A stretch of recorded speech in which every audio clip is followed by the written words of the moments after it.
It was 2012 in the morning when a security guard looked at an old green pickup truck and decided the man driving it did not belong there. He had no idea that the person he was about to embarrass was the man whose signature could decide whether a multi-million-dollar rocket launched that morning or stayed on the ground. And the craziest part was, the guard had every opportunity to simply be respectful, but he chose not to. The place was the Halcyon Aerospace Flight Center in southern Arizona, a facility where every second mattered and every person walking through those gates was supposed to understand one simple rule: the mission comes first. People had been working for months preparing for the Atlas Meridian launch, a test flight that would determine whether a new propulsion system was ready for the next phase of development. Engineers had barely slept. Technicians had been running checks around the clock, and everyone inside that facility knew the pressure was enormous. That morning, Dr. Evan Whitmore arrived earlier than almost anyone else. He had left his house before sunrise, grabbed a coffee from a gas station on the highway, and driven his old 2011 Ford F-150 through the desert roads like he had done hundreds of times before. The truck was nothing special. The paint was faded. There was a small dent near the passenger door, and the back seat was filled with worn technical manuals, old notebooks, and a safety helmet he'd been carrying for years. Evan never cared much about appearances. He cared about whether things worked. That was probably why he was one of the most respected propulsion engineers in the country. But standing there in the parking lot, wearing a plain gray jacket, faded work pants, and no visible identification badge, he looked like just another contractor trying to get through the gate. And that was exactly what Security Officer Mason Cole saw. Mason had been working at Halcyon for almost 2 years. He was not a bad employee, at least not according to his own opinion. He followed rules, checked badges, and liked reminding people that security was the first line of defense. The problem was, somewhere along the way, Mason started believing that having a little authority meant people needed to feel it. He enjoyed the moments when someone had to stop and explain themselves to him, especially people who looked like they did not have much power. So when Evan pulled into a reserved parking space near the executive access area, Mason immediately walked over. "Sir, this spot is restricted. You're going to have to move that truck to general parking." Mason said it while staring down at the tablet in his hand, barely looking up. Evan turned off the engine and looked back at his truck for a second. "I have authorization for this area." His voice was calm, almost too calm. Mason finally looked up. He scanned Evan from head to toe. The old truck, the simple clothes, the lack of a badge hanging around his neck. "Authorization?" Mason repeated with a slight smile. "This section is for senior engineers and invited guests. Maintenance and contractors check in through the east entrance." Evan opened the door and stepped out. "I'm aware of that. I just need to grab my badge from the vehicle." He walked back toward the truck, but Mason followed him, not because he needed to, because he wanted to make a point. 2 other employees nearby slowed down and started watching. Mason lowered his voice just enough so Evan could hear, but everyone else could still catch pieces of it. "You'd be surprised how many people try to get closer to launch events because they want a better view." Evan stopped for half a second. He heard it. He understood exactly what Mason was implying, but he said nothing. After decades in engineering, he had learned that reacting emotionally was easy. Staying focused was harder. What Mason did not know was that Evan had spent the previous night reviewing pressure calculations for the exact rocket sitting on the launch pad behind those fences. He had approved emergency procedures, reviewed failure scenarios, and personally trained some of the younger engineers preparing that morning. He was not there to watch the launch. He was there because the launch depended on him.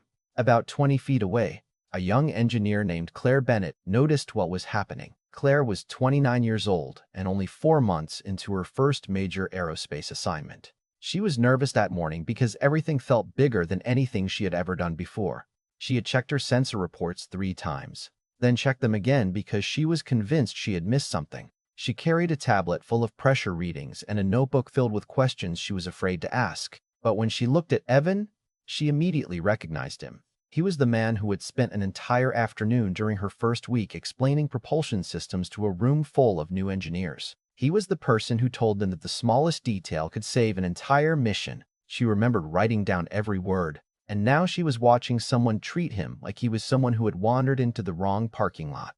Mason reached for his radio. "I might need someone from access control over here." That was the moment Claire stepped forward. Her voice was quiet at first, but clear enough for everyone nearby to hear. "That's Dr. Evan Whitmore. Mason looked at her. Excuse me? Claire held her tablet closer. Is the chief propulsion engineer. He signed the final launch authorization. For the first time that morning, Mason looked uncertain. Evan had already opened his truck door and found what he was looking for. He walked back slowly and held up a white access card with a red border. Level 5 clearance. The kind of badge only a handful of people at the entire facility possessed. Mason stared at it, and the confidence on his face started disappearing. But before anyone could say another word, every radio in the parking lot suddenly came alive. Chief Engineer Whitmore, please report to launch control. Final approval is required for second stage pressure verification. Nobody moved. Nobody spoke. Mason's clipboard lowered slowly in his hand. Evan looked around, then handed his badge to Claire for a moment. Not Mason. Not the security team. Claire, the person who showed him respect before she knew his title. Then Evan picked up his binder, walked toward the launch building, and left everyone standing there with the uncomfortable realization that the man they had underestimated was the one person they could not afford to ignore. The rocket was still waiting. The countdown was still moving. And inside that control room, a decision was about to be made that would change more than just a mission. It would reveal exactly who people were when they thought nobody important was watching. By the time Evan Whitmore reached launch control, the entire atmosphere had changed. Outside, the parking lot incident was already becoming a quiet conversation among the staff members who had witnessed it. But inside the control room, nobody had time to talk about anything except numbers, systems, and the countdown clock moving steadily toward ignition. The walls were covered with screens showing pressure levels, temperature readings, fuel calculations, and hundreds of tiny details that most people would never understand. To everyone watching from the outside, a rocket launch looked like one giant moment. A few seconds of fire and noise as a machine pushed into the sky. But the people inside that room knew the truth. A successful launch was built on thousands of small decisions made by people who cared enough to question every single detail. Evan walked to his station, placed his binder down, and immediately started reviewing the latest data. No anger, no complaints, no mention of Mason. That was one thing people often misunderstood about him. They thought quiet people did not notice disrespect. They were wrong. Evan noticed everything. He just had spent his entire career learning that the mission was always bigger than his ego. A few minutes later, Claire Bennett entered the control area with her tablet still in her hand. She looked nervous, not because of the launch anymore, but because she was wondering if she had crossed a line by stepping into the situation outside. She was the newest engineer in the room. Everyone else had years of experience. Some of them had worked with Evan for over a decade. She was the young engineer who still double-checked every sentence before speaking. Evan noticed her standing near the doorway. Claire, come here for a second. She walked over carefully. I hope I did not cause any problems earlier. Evan looked at her with a small smile. Problems? He said. You reminded someone of something important. Claire looked confused. What? Evan glanced toward the launch screens. That a badge does not create respect. People earn respect by how they treat others. Claire smiled slightly, but before she could answer, the room became focused again. A technician called out a pressure reading that was slightly outside the expected range. It was not a failure. It was not an emergency. But Evan immediately looked at the screen. Run that number again. The technician repeated the calculation. The result came back almost identical. Evan looked thoughtful. Who flagged this? One of the engineers pointed toward Claire. She mentioned a possible variance during the morning review. Evan turned toward her. You caught this? Claire nodded. I was not sure if it was significant. I thought maybe it was just a sensor fluctuation. Evan looked back at the data. Most important discoveries start with someone saying, I am not sure, but something feels wrong. He turned to the team. Let's verify it before we proceed.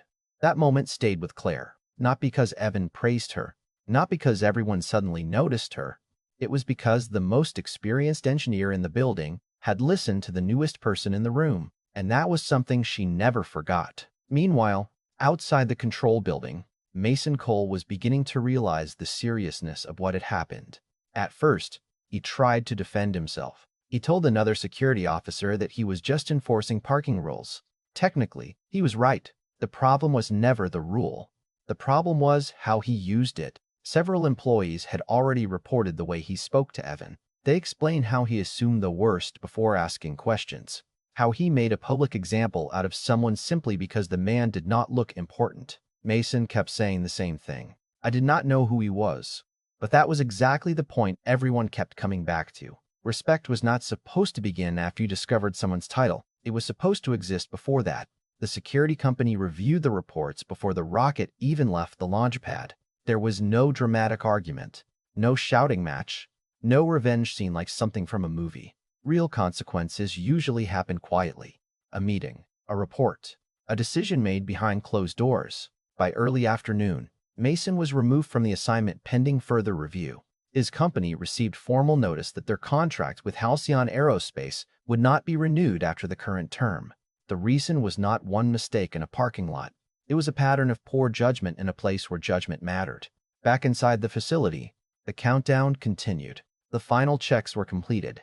Engineers watched their screens. Technicians confirmed every system. Then came the moment everyone had been waiting for. The engines ignited. The sound shook the viewing area. Thousands of pounds of machinery began pushing against gravity, and for a few seconds, everyone watching forgot about everything else. The arguments, the stress, the long nights, all of it disappeared as the rocket slowly climbed into the morning sky. Claire stood on the VIP observation deck, watching the vehicle disappear into the clouds. She still could not believe she was there. 4 months earlier, she had been sitting in a classroom wondering if she belonged in aerospace at all. Now she was watching something she helped protect become reality. Then she noticed Evan standing beside her. She had not even seen him walk up. Second stage looks clean, Claire said. Evan nodded. It does. She hesitated for a moment. About this morning. Evan looked at her. Forget about this morning. She looked surprised. Just like that, Evan smiled. People reveal themselves every day. Sometimes they reveal that they are not ready for responsibility. Sometimes they reveal that they are. Claire looked back at the sky. Do you think he learned anything? Evan took a moment before answering. I hope so. The best lessons are the ones that make us better, not just embarrassed. Then he paused and looked at her tablet. Now tell me about that pressure variance. Claire opened the report and showed him the numbers. Evan studied it carefully. Write this up completely, he said. Do not leave out the small details. She nodded. Because small details matter? Evan smiled. Exactly. The rocket continued climbing higher, leaving a bright trail across the sky. But the real story that day was not just about a machine reaching space. It was about a moment in a parking lot where someone with a little authority forgot that every person has a story you cannot see. Evan Whitmore did not win because he had the highest security clearance. He did not win because everyone eventually discovered his title. He won because he never needed to prove who he was. The truth had a way of showing up on its own. But there was still one question nobody at Halcyon could answer. If Mason had known from the beginning that the man standing in front of him was the chief engineer, would he have treated him differently? Or was the way he acted toward a stranger the real measure of who he was all along? And that was the question people around the facility kept debating long after the rocket disappeared into the clouds. Months later, people at Halcyon Aerospace would still talk about that morning, but not because of the rocket. The launch had been successful. The data had been collected, and the mission had moved into the history books like hundreds of other achievements before it. The engineers celebrated, the reports were completed, and everyone eventually moved on to the next challenge. But the parking lot incident stayed with people because it reminded them of something much more human. A person can spend 30 years becoming one of the most respected experts in their field, and in a single moment, someone who knows nothing about them can reduce them to a first impression. Evan Whitmore never brought up Mason Cole again. He never asked what happened to him, never demanded an apology, and never used his position to make someone feel small. To Evan, the important lesson was not that a security guard made a mistake. The important lesson was that everyone in that parking lot had a choice. Mason chose to judge. Claire chose to speak up. And Evan chose not to let someone else's poor behavior change who he was. A few weeks after the launch, Claire received a message asking her to attend a small engineering review meeting. She assumed it was another routine assignment. Instead, she walked into the room and saw Evan sitting there with several senior engineers. They were reviewing future propulsion projects, and her pressure analysis from launch day was being discussed. The issue she noticed had not caused a failure, but her attention to detail helped the team improve the system before the next mission. Evan looked at her and said something she would remember for the rest of her career. The people who make the biggest difference are not always the loudest people in the room. Sometimes they are the ones who quietly pay attention when everyone else is moving too fast. Claire eventually became one of Halcyon's strongest engineers. Years later, when new employees arrived nervous and unsure of themselves, she told them the story of her first launch. Not as a story about a rude security guard, not even as a story about Evan. She told it as a reminder that every person walking through the door deserves to be treated with dignity before they prove anything, because you never really know who someone is carrying inside them. Maybe it is a scientist preparing a spacecraft. Maybe it is a person fighting a battle nobody sees. Maybe it is simply someone having a difficult morning. The point is, respect should never depend on status. And as for Mason Cole, his story ended differently. He eventually found another security position, but the experience followed him. The report from Halcyon remained part of his professional record, and every time he stepped into a new workplace, he had to answer questions about what happened. Some people believed that was fair. Others believed everyone deserved the second chance. And that became the debate people had long after the rocket launch was forgotten. Was Mason punished because he enforced a rule, or because he forgot the human being standing in front of him? Was Evan too forgiving, or was forgiveness the reason he was respected in the first place? Maybe there is no perfect answer. Maybe the real lesson is somewhere in between, because power does not always look powerful. Sometimes it arrives in an old pickup truck with a faded paint job and a stack of worn notebooks in the back seat. Sometimes wisdom comes from the youngest person in the room, who is brave enough to say, "Wait, something is wrong here." And sometimes the person with the least authority is the one who shows the most character. So the next time you meet someone who does not look important, remember this story. Remember that you are only seeing a small piece of a much bigger picture. The person you ignore today could be the person everyone listens to tomorrow. Now I want to hear what you think. Was Mason Cole treated fairly? Or do you believe people deserve another chance after a mistake like that? And if you were in that parking lot, would you have spoken up like Claire? Or would you have stayed quiet? Share your thoughts in the comments below, because these moments are not just about one security guard, one engineer, or one rocket launch. They are about how we choose to treat people when we think nobody important is watching. If this story made you think, share it with someone who believes respect should come before recognition. And make sure to subscribe for more real-life stories about unexpected moments, hidden identities, and the lessons we learn when we least expect them.